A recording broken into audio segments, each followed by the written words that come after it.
In the center of the galaxy, there was a great space station called Varnock Prime. This was where the Galactic Council met. Leaders from thousands of alien worlds gathered here to talk, to vote, and to make decisions about peace and war that day. The hall was full. Glowing stars moved above the ceiling, showing all the planets in the known galaxy. The room was quiet, waiting for the next speaker. Elder Sulertech stood up slowly. He was very old, from the wise and peaceful Varnak species. He looked around with calm eyes and said, "There is a matter we must discuss today." The other council members watched him closely. They knew Sulertech did not speak unless it was important. "There is a new race," he said. "They have reached the edge of space. They come from a small blue planet. They call themselves humans." For a moment, the room stayed silent. Then, some laughter started. Humans. One alien said, "Those soft creatures who live on that wet, little world." Another added, "They still use metal machines and burn fuel to fly. They are not ready for the stars." Sulertech raised his hand, and the laughter stopped. "They may seem weak, they may seem behind, but they are different." A large insect-like being named Commander Gore tilted his head. "Different how?" he asked with a low voice. Sulertech spoke clearly. "They learn fast. Faster than any species we've seen. They feel fear, but they do not run. They fight not just with weapons, but with their minds." He took a breath. "They do not give up. Even when they are losing, they break rules, they bend science, they find ways we do not understand." A cold silence filled the chamber. "Are you saying they are a threat?" asked the silver-skinned Zarn official. "They don't even have faster-than-light travel yet." Sulertech nodded. "They are not a threat now, but they will be. If we push them, they are emotional, curious, and brave. They are dangerous. Not because they are strong, but because they never stop." A younger alien named Zilvio arfed loudly. "You are afraid of primitives. They are like wild animals, loud and proud. They will burn themselves before they touch the stars." Sulertech said nothing. He only pressed a button on his wrist. A hologram appeared in the air, showing a human astronaut on Mars. "He is the first," Sulertech said. "He walks on another world, without fear, without help. Soon, others will follow." Gore narrowed his eyes. "Then perhaps we should act now, before they grow." Sulertech turned to him. "If you do, you must be ready for what follows." Gore smiled, sharp teeth showing. He leaned to his second-in-command and whispered, "Send a scout ship to this Earth. I want to see what these humans really are." That night, the Zarkon scout ship launched. It was fast, silent, and hidden from human sensors. 2 days passed, no word from the ship. 3 days, still nothing. On the 4th day, a broken signal arrived at Zarkon Command. It was full of static, broken sounds, and a single voice. The voice was soft, shaking, full of fear. "They see us," it said. "They are not what we thought." Then the signal ended. The room was silent again. Commander Gore said nothing for the first time in years. He looked uncertain. Sulertech stood again. "I warned you," he said, "but you did not listen." He turned and walked away slowly as the lights of the council chamber dimmed. Many leaders began to think carefully. Who were these humans? What did they do to the Zarkon ship? And what would happen if the galaxy tried to test them again? Far across the stars, on a small blue planet, the humans were already preparing. Before the galaxy ever noticed Earth, before the council spoke of humans, a storm was already coming. Not a storm of fire, not of ships or bombs, but a storm of curiosity, of discovery, and it began on the red sands of Mars. 3 astronauts stood under a pale orange sky. Their suits were bulky, their boots heavy in the dust. But their hearts were light because they had found something. Something no one had expected. It looked like a door buried under rock. Strange metal shaped like a triangle, with symbols no one on Earth could read. Commander Lila Torres, leader of the mission, stared at the artifact. "This is not natural." She said over the radio, "This isn't ours." They sent photos back to Earth. Scientists argued for weeks. Some said it was just a trick of nature. Others believed it was proof of alien life. In the end, curiosity won. The team was ordered. To open the door, it took 2 days of cutting and scanning. Then the door slid open without warning. Dust flew up, machines beeped. And the first step into the unknown was taken. Inside, there was silence. The air was thin but clean. The walls glowed faint blue. There were carvings, images of stars, ships, and tall, thin beings with bright eyes. One panel blinked as the astronauts entered. A soft hum began. Lights turned on one by one. Then a signal was sent. Not to Earth, but out into the galaxy, far away, deep in forgotten space. A relay satellite caught the signal. It hadn't woken for thousands of years. But now it lit up, and it called home. Across the stars, the message traveled through wormholes. Dust clouds, abandoned ruins, until it reached a place no human knew. A black stone tower on a dark moon. There, a machine blinked red, beacon active back on Earth. The astronauts had no idea what they had done. They brought the data back. Scientists studied it. Some patterns matched no known language. But a few symbols were translated. It said, "Do not open. This world is not ready. Sleep must not be broken." The warning came too late. Days later, a strange ship entered the solar system. It was not large, not loud. It was silent, like a shadow. It didn't speak, it only watched. From orbit, it studied Earth's cities. Oceans, weapons, it listened to. News, music, internet traffic. It saw joy and war. Kindness and madness. Then it disappeared, just like that. When the Galactic Council heard about the ancient signal, panic spread through the chamber. That beacon was sealed. One elder cried, no race was meant to find it. They opened. "The Temple of the Exari," said another. "Only the oldest species know of it. Only the dead remember why it was buried." And then Sular Tech spoke again. Now, they have awakened interest. Commander Gore returned to the chamber. His voice was quiet. "My scout ship did not survive," he said. "But I found pieces floating near Mars. Burn marks, melted armor, organic traces, like acid. Did humans do it?" One asked. "No," Gore said. "I don't think it was them. I think something else was already watching." The chamber fell into silence once again. Earth kept moving. Humans celebrated the Mars discovery. They didn't know what was coming, not yet, but in secret places, in space and underground labs. Plans were already changing, because even if humans didn't know what they had touched, some of them had felt it. Commander Torres had dreams, stars burning, black eyes watching. And she wrote one sentence in her journal before going silent: "We are not alone. But they are not gods, and we are not sheep."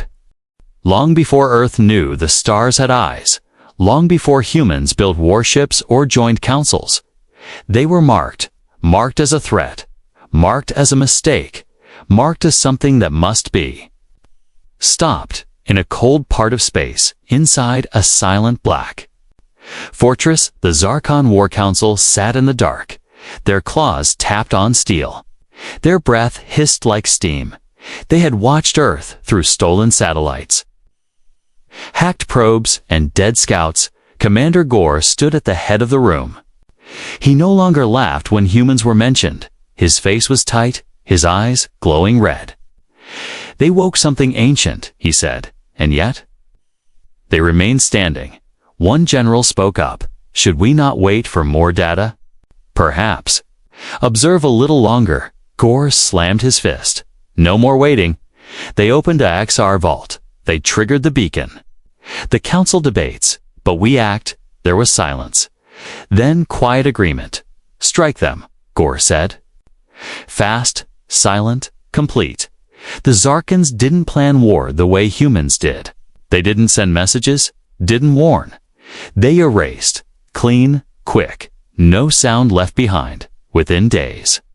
A fleet of black ships moved into Earth's outer system, small enough to avoid detection, sharp enough to kill.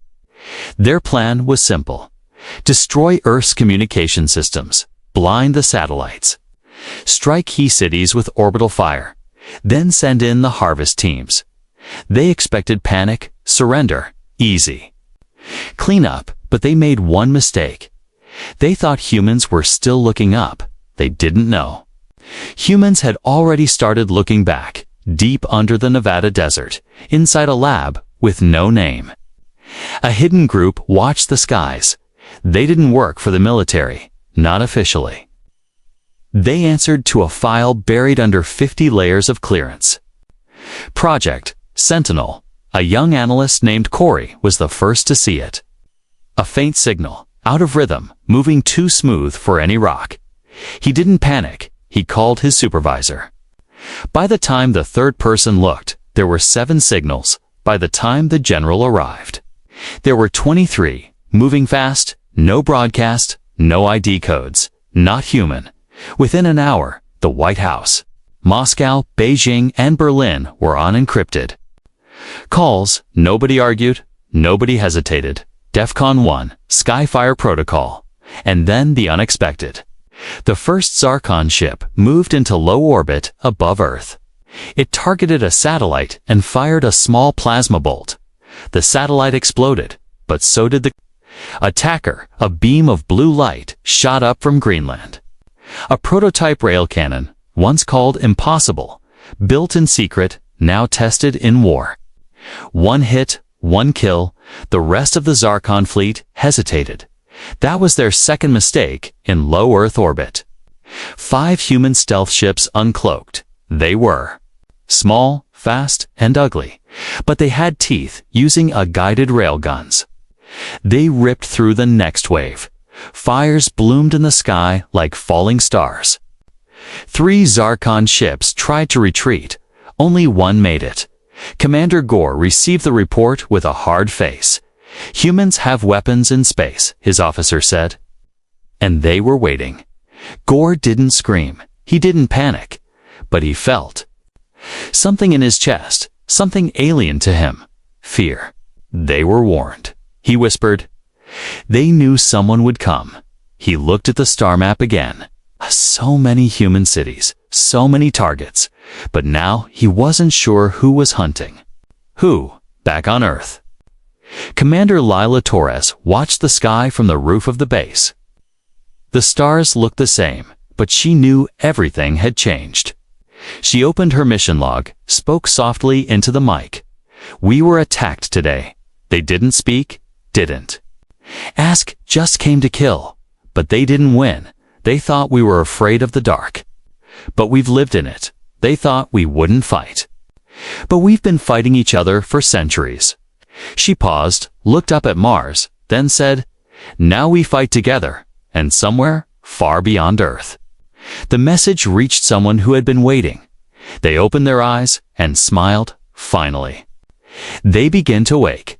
Asterisk aliens came first with fire, but humans responded with silence.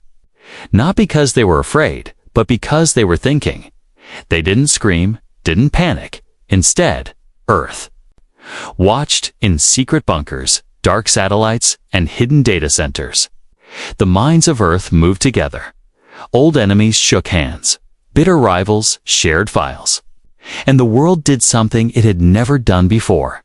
It united. The first thing humans did wasn't fire missiles.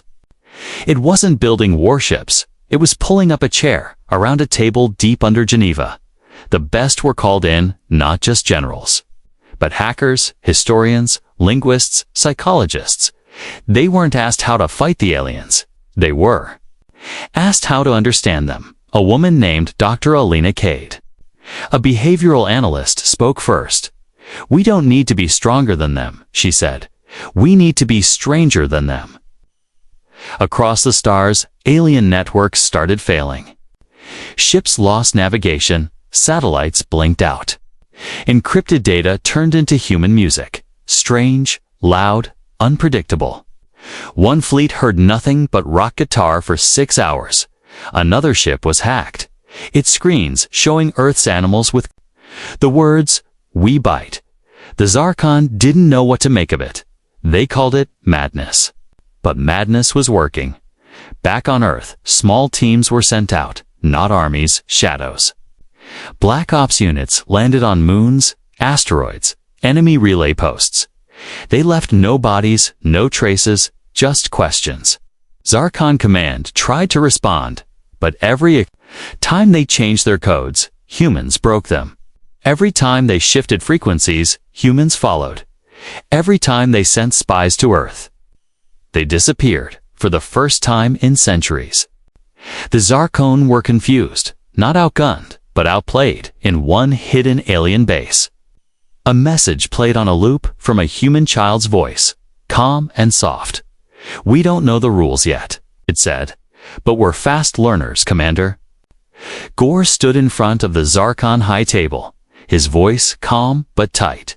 "They are spreading," he said. "Not like conquerors, but like ideas. Earth doesn't just attack, they infiltrate, they adapt." One elder growled, "We should crush them with full force." Gore shook his head. "Crushing humans only makes them sharper. They fight with chaos, and they thrive in it." Back on Earth, Torres stood in a dark control room. Before her, screens showed star maps, intercepted signals. Alien war plans, she wasn't alone. By her side were generals from 10 different countries. Engineers, scientists, and one poet. Yes, a poet, because Earth had realized something important. War wasn't just about power, it was about meaning. The aliens didn't fear destruction, but they feared not understanding. They feared a mind that broke rules and humans. Never played by the rules, the Galactic Council watched all this from afar. Their chambers quiet, their hearts uncertain. A message had arrived, encrypted in a dead language from a forgotten war.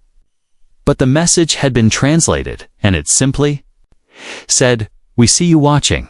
Keep watching." Sulertech read the message again. Then said softly, "They warned us." One young council member asked, "Are we too late to stop them?" Sulertech did not answer. He only looked up at Earth's growing influence. The planet that was not supposed to matter. The species that was not supposed to survive. And he whispered, "They are not becoming like us. They are becoming something else, somewhere in the shadows of space." A Zarkon scout ship floated powerless, its crew gone, its systems broken and carved into its wall. In deep clean cuts were the words, "We warned you to." The war had only just begun. But already, the aliens realized humans were not just another species. They were a force, and they were just getting started.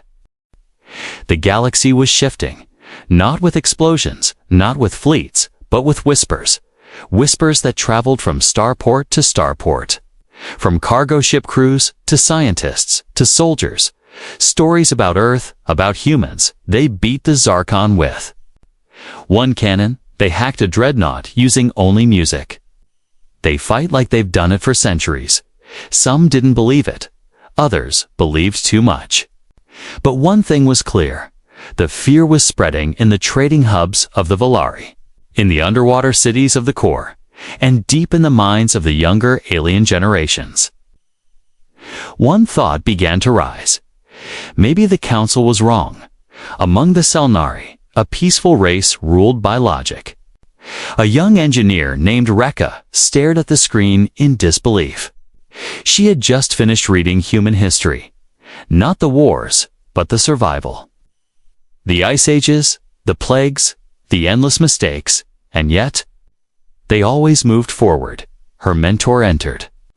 "The room, you study them too much," he said. "They are not like us." Rekka nodded. "That's why I study them." She replied, "Because one day, We'll have to decide if we're with them or against them on a distant mining colony." The workers gathered in silence. Their pay had dropped again. Their leaders didn't listen. But one miner brought a screen. He played a video, a human speech. "Translated into hundreds of languages, we are not perfect," said the voice. "But we are awake and we are done kneeling." The room stayed quiet for a long time. Then someone whispered, "Maybe they could help us." The Zarkon leaders saw it happening. The shift, not in armies, but in hearts. They sent out more patrols, banned all human signals, destroyed devices that played human broadcasts. But it was too late. The ideas were already alive. A rebellion began, not on Earth, but across alien space. Not from humans, but because of them. Ships defected, fleets refused to fire. Whole planets stopped answering Zarkon orders.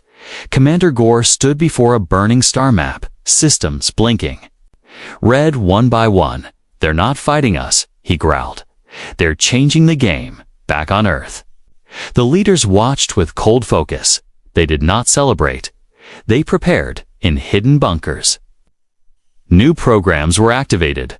Codenames: Horizon, Echo Vault, Black Seed. Not weapons, but blueprints. Not invasion plans, but alliances.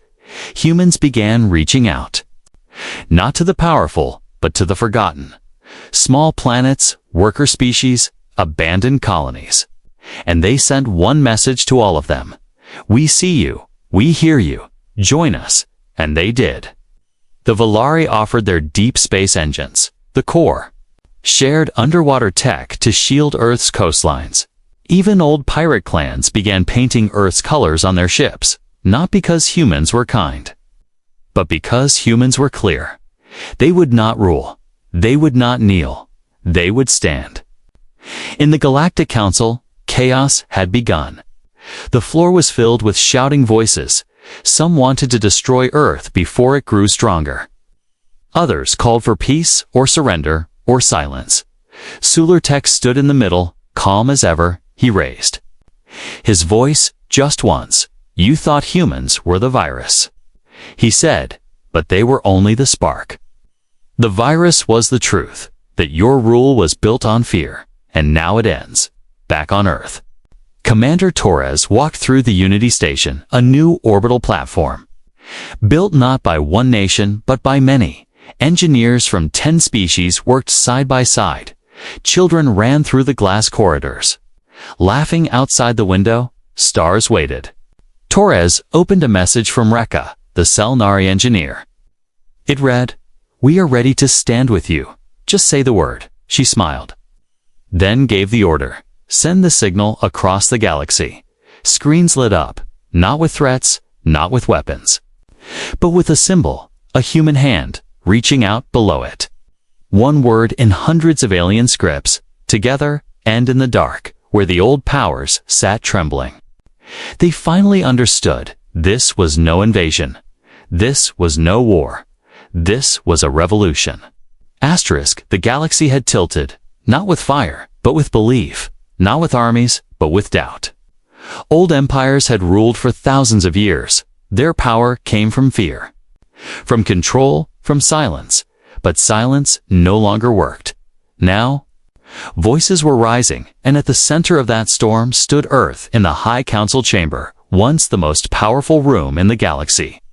The lights were dim, seats were empty, whispers echoed where orders once roared. Sulertech sat alone. At the edge of the speaking ring, he watched the star chart shift. One by one, systems once marked in gold now glowed blue, Earth blue, the Unity Front. A coalition of worlds, not built by war, but by shared rebellion. They didn't take planets. They didn't conquer. They offered choice, and billions had chosen in a cold, black throne room on the Zarkon homeworld. Commander Gore stood before the Supreme Warlord. His armor was cracked, his voice low. "They're not just fighting us," Gore said. "They're replacing us." The warlord slammed his fist down. "Then we erase them," he growled. "Burn their cities, crush their allies, end this." But Gore didn't move. He looked his leader in the eye and said, "They already ended it. We just haven't accepted it yet." Meanwhile, on Unity Station, orbiting Earth like a new moon, humans and aliens moved together like clockwork. Scientists shared labs, soldiers trained in mixed units. Younglings from different worlds played in zero-gravity halls. The old flags still flew, but now they flew side by side. Commander Lila Torres walked through the command wing, 1,000 reports waiting on her desk, but her eyes were on the stars. Her ship, the Emberlight, was nearly ready. The first of its kind, part human design, part Villari engine, part core shielding, all built by Unity. But even in peace, shadows grow. A small council faction, bitter and desperate, launched a secret plan. They called it the Final Lock, a virus hidden deep in ancient code. A pulse meant to shut down Unity systems, cripple Earth, and restart. Fear, they sent it silently through old relays, broken channels, dead satellites. But humans were watching. A hacker named Ash, just 19, living in a small London flat, saw the pulse. He didn't work for any agency. He was just curious, and he was fast. He traced it, cracked it, and sent a message straight to Torres's desk. It read, "Nice try. Try harder." The virus was stopped. The traitors were exposed, and the message went viral. Across the galaxy, beings laughed. They had feared humans would bring war. Instead, they brought chaos with kindness. And it was working. In the council hall, more seats went dark. More worlds stepped away. One last vote was called. Disband the current council, rebuild with Unity. Representation, the vote passed, and for the first time in history, Earth was offered a permanent seat, not as a guest, but as a founder. Some protested, some walked out, but most clapped. Back on Earth, the news broke across every screen. Earth joins galactic leadership, but people didn't cheer in the streets. They went back to work. They knew the real journey was just beginning. They were not rulers. They were not saviors. They were something new. Commander Torres stepped onto the bridge of the Emberlight. Lights flickered softly, engines purred beneath her feet. Her crew was waiting, human, Selnari, core, and even one Exarchon officer. She looked at them and said, "We don't go to conquer, we go to connect. And if anyone tries to silence us again," she smiled, "they'll learn we don't go quiet." The ship lifted into the stars, heading toward the edge of the known, and far behind, the old galaxy watched, no longer in control. But finally, listening, because the power had shifted. And Earth was not just part of the galaxy anymore. It was helping write the next chapter. It didn't end with a bang. No burning worlds, no final battle. It ended with silence. And the silence was full of meaning. The war was over, not because one side surrendered, but because no one followed the old rulers anymore. The stars, once mapped by fear, were now touched by something else. Hope across the galaxy. Flags were lowered. Statues of old warlords were taken down. The old council chamber was emptied. Its voice replaced by something new. A chamber without thrones, without high walls, a circle open air, with every species seated at the same height, and Earth was there, not at the center, but among them, one voice, among many, but a voice that had changed everything. On the planet Halvex 4, where workers once lived under chains, schools now taught human history, not as legend, but as proof. Proof that a world could rise from chaos. That weakness wasn't weakness, it was fuel. That survival was a kind of genius. A young Halvex boy, born after the uprising, looked up at the sky each night, not to wish, but to plan. Because now, he believed he could build his own future, because Earth had shown it was possible in the ruins of the Zarkon capital. What was left of their armies stood in silence. No one came to conquer them. No humans marched in. No unity flags were raised. Instead, they were left alone. To face what they had become, a single message was broadcast to them. Soft, clear, and human. You are not our enemies. You are just lost. Some wept, some vanished. Some joined the unity front, even among the ashes. New roots grew, back on. Earth things didn't change all at once. There were still problems, arguments, human struggles. But now they weren't alone. Alien engineers helped clean the oceans. Human doctors trained off-world medics, and somewhere in Uganda, a core medic delivered her first human baby. She cried when it smiled in a small museum on Unity Station. A single object sat in a glass case, an old, dusty human book, dog-eared and broken. The plaque read, "This was not a weapon, but it changed the galaxy, human science." Vol 1. Curiosity visitors came from every planet to see it. Some touched the glass, others just stared. And every single one of them understood. It wasn't about Earth winning a war. It was about Earth starting a story. Commander Torres didn't become a queen. She didn't become a ruler. She became a teacher. She traveled to new worlds, spoke to people who had never seen a human before, and told them one thing. "You're not too small," she said. "You're not too broken. You are enough to change everything." Then she smiled and added, "We were." One final broadcast was sent across the galaxy. Recorded from the deck of the Emberlight, translated into 700 languages. A child's voice, full of life, read the message. We came from one planet. We were divided, afraid and forgotten. But we stood up. We reached out. And now we are not one planet, we are one people. The message ended with no anthem, no symbol, just silence, and the silence said everything. In the deep corners of the galaxy, beyond even human reach, there were old beings, ancient watchers. They had seen galaxies rise and fall, but never had they seen anything like this. They watched Earth's rise, and one of them finally spoke. They burned bright, it said. Not because they were strong, but because they were never afraid to be weak. Years later, a historian from the Valari race stood before a new class. She opened her holobook and pointed to the timeline. "This," she said, "is the age when power changed hands. Not to Earth," she added, "but to everyone who believed, like Earth did."